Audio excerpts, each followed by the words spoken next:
آج پوری امت تقریباً 2.25 ارب امت اور اتنا سا اسرائیل، اتنا سا اسرائیل اور 2.25 ارب امتی، اتنا سا اسرائیل نے پوری امت کو آگے لگا ہوا ہے. بیک وقت لبنان، شام، یمن، جناب فلسطین، غزہ، ایران، یعنی تقریباً 4 جگہ 5 جگہ اس نے بیک وقت جنگ چھیڑ کے رکھی ہوئی ہے اور پوری امت خاموش ہو کر بیٹھی ہوئی ہے. یہ وہ امت ہے جو 8 تلواریں لے کر بدر گئی تھی، اور آج پوری امت، جناب میں یہ بات کرنے لگا ہوں تو بعد میں آپ کو لوگ آ کر کہیں گے حافظ صاحب دہشت گردی والی باتیں کر رہے تھے. یہ جناب اوے بھائی، ہم بدر کی بات کریں تو ہم دہشت گرد ہیں. وہ چھوٹے چھوٹے بچوں کے اوپر بم برسا دیں وہ دہشت گرد نہیں ہیں. وہ مسجدوں کے اوپر بمباری کر دیں وہ دہشت گرد نہیں. وہ سویلینز کے اوپر بمباری کر دیں وہ دہشت گرد نہیں. ہم محمد عربی کی تلوار کی بات کریں ہم دہشت گرد ہو جاتے ہیں. ہم قرآن کی بات کریں ہم دہشت گرد ہو جاتے ہیں. ہم جناب غزوہ بدر کی بات کریں، احد کی بات کریں، خندق کی بات کریں، مراسی کی بات کریں، مستلق کی بات کریں، ہم دہشت گرد.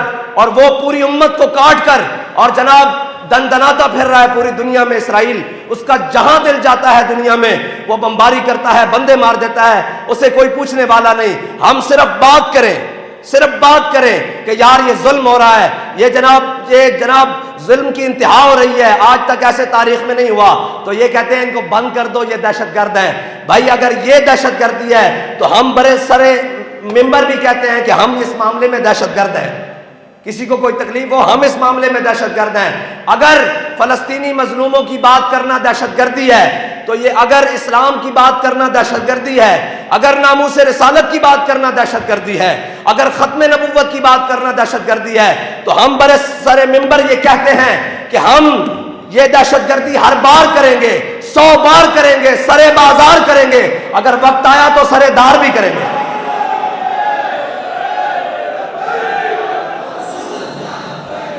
بس اتنی بات ہے. ہم اقبال کہتا ہے تو بدل گیا تو بہتر کہ بدل گئی شریعت. اقبال کہتا ہے اچھا ہوا مسلمان، اور 14ویں 15ویں صدی کے مسلمان، تو بدل گیا تو بہتر کہ بدل گئی شریعت، کہ موافق تدرواں نہیں دین شاہبازی. اقبال کہتا ہے اچھا ہے مسلمانہ تو بدلیاں، نال اپنی فلیکسیبل قسم کی شریعت اور دین بھی بدل لیا ہے. اور نہیں جی یہ مولویوں نے بنایا ہوا ہے. میں نے کہا ہے یہ مولویوں کا دین نہیں ہے، یہ پیروں کا دین نہیں ہے، یہ جناب قاریوں اور حافظوں کا دین نہیں ہے، یہ دین رسول اللہ کا ہے. یہ دین رسول اللہ کا ہے. اور بدلے گا زمانہ لاکھ مگر قرآن نہیں بدلا جائے گا. ہے قول محمد قول خدا فرمان نہیں بدلا جائے گا. یہ دین حضور کا ہے اور ہم اس کے چوکیدار ہیں. ہم ٹھیکیداری کا ہم نے کبھی وعدہ نہیں کیا. ہم یہ چوکیدار ہیں. امام الانبیاء صلی اللہ تعالیٰ علیہ وسلم ہماری ڈیوٹی لگا کر گئے. حضور نے حدیث بیان فرمائی فقال متقین، رسول اللہ صلی اللہ تعالیٰ علیہ وسلم امام الانبیاء ٹیک لگا کر بیٹھے ہیں.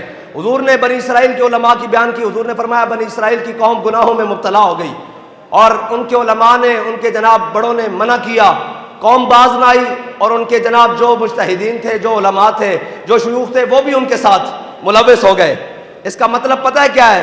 کہ ایک جانب علماء حق بیان کر رہے ہوں اور دوسری جانب قوم کے ساتھ مل کر قوم کے بددیانتیوں میں اور جناب ان چیزوں میں شامل ہو جائیں، پھر ان کی حق بات میں اثر نہیں رہے گا. ان کی حق بات میں اثر نہیں لگا. حضور نے فرمایا قوم کو علماء نے منع کیا، بنی اسرائیل کے قوم کو، قوم باز نہ آئی. قوم کو منع کیا، وہ باز نہ آئی قوم، وہ ان کے علماء بھی اس قوم کے ساتھ مل گئے اور ان کا کھانا پینا اٹھنا بیٹھنا اسی قوم کی طرح ہو گیا. فجلس رسول اللہ، کہتے ہیں جب حضور نے اپنی امت کے علماء کی باری کی نا تو امام الانبیاء ٹیک لگا کر بیٹھے تھے. حضور اٹھ کر بیٹھ گئے اور حضور نے 3 بار قسم کھٹائی. فرمایا اللہ کی قسم جس کے قبضہ قدرت میں میری جان ہے، اللہ کی قسم جس کے قبضہ قدرت میں میری جان ہے، اللہ کی قسم جس کے قبضہ قدرت میں میری جان ہے، میری امت کے علماء نے یہ کام نہیں کرنا. انہوں نے کیا کرنا ہے؟ تأمرون بالمعروف وتنہون عن المنکر. انہوں نے اچھائی کا حکم دینا ہے اور برائی کو ہاتھ سے پکڑ کے روکنا ہے. بھائی میں آپ کو یہ بتاتا ہوں کہ جب بھی حق والے ہاتھ سے برائی کو روکیں گے قیامت تک نام ان کا ہی رہ جائے گا. امام احمد بن حنبل، کون نہیں جانتا احمد بن حنبل کا نام؟ امام احمد بن حنبل کے ساتھ جن لوگوں نے تاریخ کا آغاز شروع کیا خلیفہ کے خلاف، اس نے کہا قرآن مخلوق ہے، آپ نے کہا صفت قدیم ہے. جب آپ نے جناب اس تاریخ کا آغاز شروع کیا تو تقریباً کہتے ہیں 1.5 لاکھ علماء احمد بن حنبل کے ساتھ تھے. لیکن اس وقت کے حاکم اور خلیفہ نے بھی یہی کہا، جو نام نہاد خلیفہ تھا، جو اپنے آپ کو خلیفہ کہتا تھا، اس نے یہ کہا کہ میں تمہاری جائیدادیں ضبط کر لوں گا. میں تم پر فورس شیڈول لگا دوں گا. میں جدید زبان میں بات کر رہا ہوں, قانونی زبان میں. اس وقت کے اعتبار سے اس نے کہا میں تم پر فورس شیڈول لگا دوں گا, تم پر جناب میں پرچے کر دوں گا, تم پر میں فلاں کر دوں گا, تمہاری جائیدادیں کرکی کر دوں گا, سارا کچھ کر دوں گا. کہتے ہیں کہ احمد بن حنبل پھر اکیلے رہ گئے, 4 رہ گئے, 4 میں سے 2 شہید ہو گئے, پھر احمد بن حنبل رہ گئے. ایک نے لکھ کر دے دیا کہ جناب رخصت کی حدیث آ گئی کہ مشکل وقت آ گیا ہے, اب نہیں ہم کھڑے ہو سکتے. لیکن آپ آج دیکھ لیں, ان جنہوں نے رخصت کا راستہ اختیار کیا ان ساروں کا تاریخ نام نہیں جانتی, تاریخ ایک بندے کا نام جانتی ہے جسے احمد بن حنبل کہتے ہیں.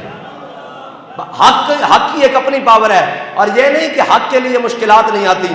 حق تو حضرت فاروق اعظم ایسے کر کے اپنی داڑھی کو اکٹھا کریں, ایسے حضرت فاروق اعظم ایسے کر کے داڑھی کو اکٹھا کریں اور اپنے ہاتھ میں پکڑ کر کہیں اے حق تو نے عمر کے یار نہیں چھوڑے, اے حق تو نے عمر کے یار نہیں چھوڑے. او جناب حضرت سلطان باؤ فرمایا نا, عاشق ہومی عشق کمامی تے دل نو رکھی بانگ پہاڑا ہوں, لکھ لکھ بدیاں تے ہزاراں غلامے کر جانی باغ بہارا ہوں. انہوں نے کہا یہ جو رستہ ہے نا حق کا رستہ, یہ وہی چنتے ہیں جن کو اللہ چنتا ہے. واللہ یختص برحمتہ من یشاء, اللہ جس کو چاہے اپنی رحمت کے لیے خاص کر لے. حق حق ہے, اس نے بین ہو کے رہنا ہے, لیکن اس کے لیے حق والوں کے ساتھ کھڑے ہونے کے لیے یہ بھی مجھے یہ بتائیں کہ لاکھوں کی فوج ہوگی یا ہزاروں کی فوج ہوگی یزید کی, کسی ایک سپاہی کا نام بھی کسی کو یاد نہیں ہے کہ کون ہوگا. ہاں اس سپاہی, اس پوری فوج میں سے ایک کو جانتے ہیں جو اس صف سے نکل کر ادھر آیا ہے, اس کو ہور کہتے ہیں, اس کو ہور کہتے ہیں. قیامت تک نام ہور کا رہنا ہے. ان کو جناب وہی باطل میں رکھا جائے. تعداد نہیں تولا کرتے, ہمیشہ تعداد میں, آج تک باطل تعداد میں زیادہ ہوا ہے. بدر سے لے کر آج تک باطل تعداد میں زیادہ ہوا ہے. حق والے ہوتے تھوڑے ہیں, لیکن جتنے ہوتے ہیں ستھرے ہوتے ہیں, جتنے ہوتے ہیں یہ ستھرے ہوتے ہیں. ان کی خاصیت یہ ہے. بہرحال امام احمد بن حنبل, یہ لوگ سمجھتے ہیں کہ یہ فسانوی باتیں ہیں, یہ ساری چیزیں باتیں ہیں. ہم نے اپنے دور میں احمد بن حنبل کے خادم کو دیکھا ہے کہ مشکلات برداشت کرنی اور ظالم کے سامنے ڈٹ کر بات کرنا اور یہ ساری چیزیں کرنی ہم نے دیکھی ہیں.